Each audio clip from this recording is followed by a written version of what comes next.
প্রিয় শিক্ষার্থীরা, শাহনগর বহুমুখী উচ্চ বিদ্যালয় অনলাইন ক্লাসের পক্ষ থেকে তোমাদেরকে ধন্যবাদ। আশা করি তোমরা ভালো আছো। আমি আলহামদুলিল্লাহ ভালো আছি। আজকে আমি অষ্টম শ্রেণীর গণিত বিষয় সম্পর্কে আলোচনা করব। অধ্যায়টা হচ্ছে দ্বিতীয় অধ্যায়, পাটিগণিত মুনাফা। এখানে আমি তিনটা মুনাফা সম্পর্কে লিখছি। একটা হচ্ছে সরল মুনাফা, চক্রবৃদ্ধি মূলধন, চক্রবৃদ্ধি মুনাফা। সরল মুনাফাটা কি? সরল মুনাফা হচ্ছে, মনে করো তুমি বছরের শুরুতে কোনো একটা ব্যাংকে 1000 টাকা জমা রাখছ। 1000 টাকা জমা রাখছ, মনে করো 6% হার মুনাফা। 6% মানে 100 টাকা, এক বছরের মুনাফা 6 টাকা। তখন এক বছরের শেষে তুমি গিয়ে দেখতে পাচ্ছ যে তোমার অ্যাকাউন্টটা আছে, মনে করো 1060 টাকা। তুমি জমা রাখছিলে জানুয়ারিতে 1000 টাকা, ডিসেম্বরের শেষের দিকে গিয়ে বা জানুয়ারির পয়লা জানুয়ারি তুমি গিয়ে দেখতে পাচ্ছ তোমার জমা আছে 1060 টাকা। তাহলে বাড়তে কত? 1000 বিয়োগ 60, 1000 বিয়োগ 1060, 1060 টাকা মাইনাস বা বিয়োগ 1000 ইকুয়াল টু 60 টাকা। তুমি যে 60 টাকা অতিরিক্ত পেয়েছ, এটা হচ্ছে মুনাফা। আর এই মুনাফাটার নাম হচ্ছে, মনে করো, সরল মুনাফা। আর এই সরল মুনাফাটা কী হবে? সরল মুনাফাটা হবে প্রারম্ভিক টাকার উপর। প্রারম্ভিক টাকার উপর যে টাকা, যে বেশি টাকা বা মুনাফা দেওয়া হয়, এটাকে বলা হয় সরল মুনাফা। আরেকটা হচ্ছে চক্রবৃদ্ধি মুনাফা। চক্রবৃদ্ধি মুনাফাটা হচ্ছে বছরের শেষে গিয়ে তুমি, মনে করো 1000 টাকা রাখছিলে, বছরের শেষে গিয়ে 60 টাকা বৃদ্ধি পেয়েছে। তাই না? কয় টাকা? 1060 টাকা। পরবর্তী বছরে তুমি 1000 টাকা মুনাফা পাবে না, 1060 টাকার উপর মুনাফা, অর্থাৎ মুনাফার উপর মুনাফা। মুনাফাটা গিয়ে তোমার আবার পরবর্তী বছর গিয়ে প্রারম্ভিক মূলধন হয়ে যাবে। এইভাবে মুনাফার উপর মুনাফা হলে এটাকে বলা হয় চক্রবৃদ্ধি মুনাফা। তাইলে সরল মুনাফা আর চক্রবৃদ্ধি মুনাফা আমরা ইতিমধ্যে আলোচনা করছি। আমি এখানে একটা সরল মুনাফার একটা সূত্র লিখছি, আই ইকুয়াল টু PRN। কি লিখছি? I equal to PRN। তাহলে আই মানে মুনাফা, এক্ষেত্রে এখানে হবে মুনাফা বলতে সরল মুনাফা হবে আই ইকুয়াল টু PRN। তাহলে আই মানে মুনাফা, পি মানে হবে আসল, প্রিন্সিপাল। পি মানে হবে আসল, আর মানে হবে রেট অফ ইন্টারেস্ট, অর্থাৎ হবে যে মুনাফার হার, আর এন মানে হবে সময় বা বছর। তাইলে সরল মুনাফা ইকুয়াল টু কি? আই মানে সরল মুনাফা, পি মানে প্রিন্সিপাল আসল, আর মানে মুনাফার হার রেট অফ ইন্টারেস্ট, আর এন মানে বছর। এটা হচ্ছে সরল মুনাফার সূত্র। তারপর দেখা যাচ্ছে চক্রবৃদ্ধি মূলধন। চক্রবৃদ্ধি মূলধনটা কি? অর্থাৎ মুনাফা প্রথম বছরান্তের পরে মুনাফা এটা আসলের সাথে যুক্ত আবার প্রারম্ভিক মূলধন, এটাকে বলা হয় চক্রবৃদ্ধি মূলধন। চক্রবৃদ্ধি মূলধনের সূত্র লিখছি, P into 1 plus R to the power n। তাহলে পিটা এখানে কি? আসল, 1টা সূত্রে, আরটা হচ্ছে রেট অফ ইন্টারেস্ট বা মুনাফার হার, আর এটা হচ্ছে বছর। ঠিক তদ্রুপ আবার চক্রবৃদ্ধি মুনাফা। চক্রবৃদ্ধি মুনাফার সময় এই চক্রবৃদ্ধি মূলধন থেকে আসলটা বিয়োগ করলে যেটা হবে, এটা হবে চক্রবৃদ্ধি মুনাফা। তাহলে আজকে আমি তোমাদেরকে একটা আমি করাবো চক্রবৃদ্ধি মূলধন বা চক্রবৃদ্ধি মুনাফার উপর। প্রিয় শিক্ষার্থীরা, তাহলে তোমরা দেখতে পাচ্ছ আমি হোয়াইট বোর্ডে একটা প্রশ্ন লিখছি, বার্ষিক 10% মুনাফায় 8000 টাকা 3 বছরে চক্রবৃদ্ধি মূলধন নির্ণয় করো। আমরা ইতিমধ্যে চক্রবৃদ্ধি মূলধন সূত্র জানতে পেরেছি। কি জানতে পারছি? চক্রবৃদ্ধি মূলধন। তাহলে কি লিখতে হবে? আমরা জানি চক্রবৃদ্ধি মূলধন সমান। আমরা জানি চক্রবৃদ্ধি মূলধন সমান কি? চক্রবৃদ্ধি মূলধন C equal to P into 1 plus R to the power n। তাহলে আমাদের এখানে মান কি দিয়ে আছে? এখানে পি মানে বলছিলাম, পি মানে প্রিন্সিপাল বা আসল। এখানে ফি সমান কত টাকা? আসল কয় টাকা?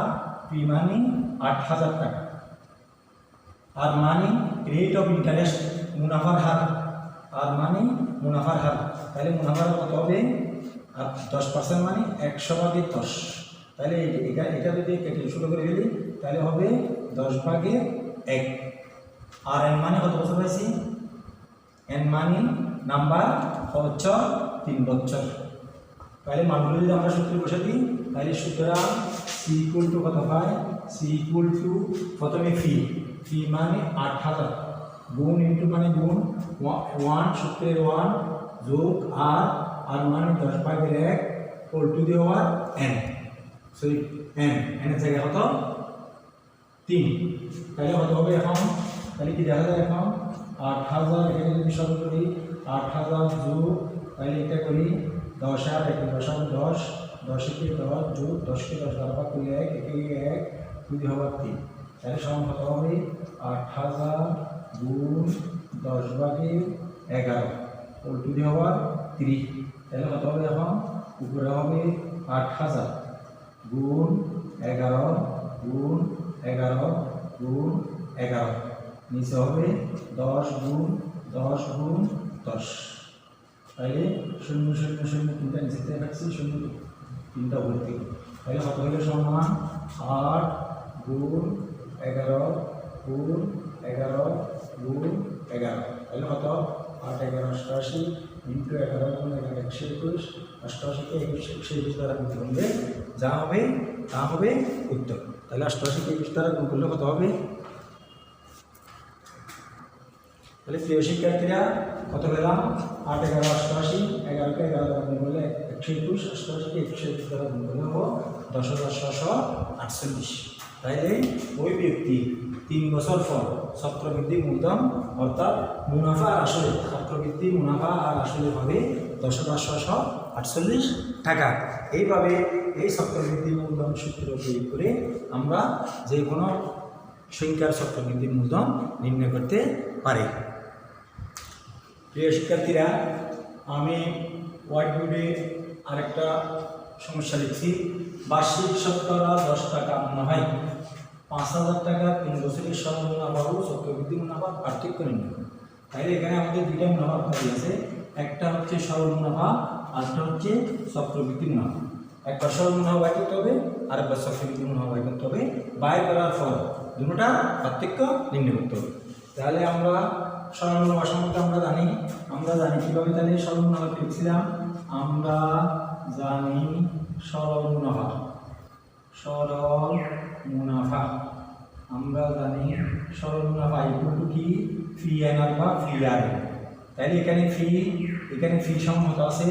এদিকে ফি সমান কত আছে? ফি মানে আসল 5000 টাকা 5000 টাকা, এন মানে বছর অবছর 3 বছর, আর মানে মুনাফার হার শতকরা 10 টাকা মানে। তাহলে আবারে 10/100/10 100/10 মানে 10 10 100 দিয়ে কাটি 100/10 মানে কত হবে? 10/1। তাহলে কি লিখতে পারি এখন? সরল মুনাফা ইকুয়াল টু কি লিখতে পারি এখন? I equal to P R N.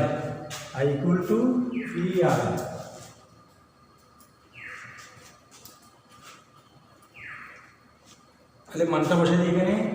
এদিকে ফি মানে 5000 গুণ 5000 গুণ আর মানে 10/1 গুণ এন মানে কত বছর? 3 বছর। তাহলে কত পাইছি? 5000 এর 0 0 একটা উপরে একটা নিচে থাকে, তাহলে নিচে আরেক আছে। তাহলে 500 গুণ 3 সমান 3 ভাষা 1500 টাকা। তাহলে আমরা একটা মুনাফা পেয়ে গেছি, সরল মুনাফা পেয়ে গেছি কত টাকা? 1500 টাকা। এখন কি করতে হবে? তাহলে প্রিয় শিক্ষার্থীরা, আমরা ইতিমধ্যে সরল মুনাফা বের করে ফেলছি। আই ইকুয়াল টু কত পাইছি? এটা এদিকে লিখে রাখি। আই ইকুয়াল টু কত পেয়েছিলাম? I equal two 1500। এবার বাইর করতে হবে চক্রবৃদ্ধি মুনাফা। আমরা চক্রবৃদ্ধি মুনাফার ক্ষেত্রে দুইটা সূত্র লিখেছিলাম, একটা হচ্ছে চক্রবৃদ্ধি মূলধন আর একটা হচ্ছে চক্রবৃদ্ধি মুনাফা। চক্রবৃদ্ধি মুনাফা সূত্রটা কি? চক্রবৃদ্ধি মুনাফা সমান কি হবে? চক্রবৃদ্ধি মুনাফা সমান হবে P into 1 plus R to the power n minus P. তাহলে আমরা মানগুলো আমাদের জানা আছে। পি মানে কত ছিল আমাদের? পি মানে 5000 গুণ 1 প্লাস আর আর মানে আমাদের জানা ছিল 10/1 two the power n, n মানে সময় 3 বছর, মাইনাস আবার ফি মানে আবার কত 5000। তাহলে কত হবে এখন সমান 5000 গুণ, এইভাবে না করে তোমরা এভাবে করতে পারো, এভাবে যদি কারণ যদি কঠিন লাগে তাহলে এইভাবে লিখতে পারি 1 যোগ 1 কে 10 দ্বারা ভাগ, 1 যোগ 1 কে 10 দ্বারা ভাগ। তাহলে প্রিয় শিক্ষার্থীরা আমরা কি দিয়েছিলাম 5000 গুণ 1 যোগ 0.1 টু দি পাওয়ার 3 মাইনাস 5000। তাহলে কি হবে 5000 গুণ 1 এর সাথে 0.1 যোগ করলে কত হবে 1.1 টু দি পাওয়ার 3 মাইনাস 5000। তাহলে কত এখন 5000 গুণ 151 গুণ 151 গুণ 151 মাইনাস 5000। তাহলে কত হবে 5000 কে দিকে 1.1 গুণ 1.1 গুণ 1.1 গুণ করি, তাহলে হবে 6655 মাইনাস মূলধন ফি কত 5000, 6655 থেকে 5000 যদি মূলধন যদি বিয়োগ করি তাহলে হবে 1655 টাকা। এই 1655 টাকা হচ্ছে কি মুনাফা, আমাদের চক্রবৃদ্ধি মুনাফা। তাহলে প্রিয় শিক্ষার্থীরা আমরা ইতিমধ্যে দুইটা মুনাফা বাই করছি, একটা বাই করছি সরল মুনাফা 1500 টাকা, আরেকটা বাই করছি কি চক্রবৃদ্ধি মুনাফা 1655 টাকা। সরল মুনাফা হচ্ছে হারমোনিক মূলধনের উপর, আর চক্রবৃদ্ধি মুনাফাটা হচ্ছে অর্থাৎ মুনাফার পরিমাণ প্রতি বছর অর্থে গিয়ে মুনাফাটা দুপুরে আসলেই হয়। তাহলে এখন কত, তাহলে দুটার পার্থক্য কত, তাহলে সুতরাং পার্থক্য কী হবে, পার্থক্যটা হবে তোমার 1655 মাইনাস 1500। তাহলে 1655 থেকে যদি 1500 দিয়ে করি তাহলে হয়তো হবে 5 থেকে 5 গেলে 155 টাকা। তাইলে সরল মুনাফা 1500 টাকা, চক্রবৃদ্ধি মুনাফা 1650 টাকা। তাহলে পার্থক্যটা কত হবে, পার্থক্যটা হবে 155 টাকা। যে শিক্ষার্থীরা তাহলে আমরা আজকে সরল মুনাফা, চক্রবৃদ্ধি মূলধন, চক্রবৃদ্ধি মুনাফা এই তিনটি সূত্র প্রয়োগ করে কীভাবে বের করতে হয় এটা শিখছি। আমরা আগামী ক্লাসে আরেকটু বিস্তারিত আলোচনা করব। তোমরা গণিত বইয়ের তোমাদের বুক বই যেটা আছে তোমাদের বাড়ির কাছে থাকবে, গণিত বইয়ের 9 আর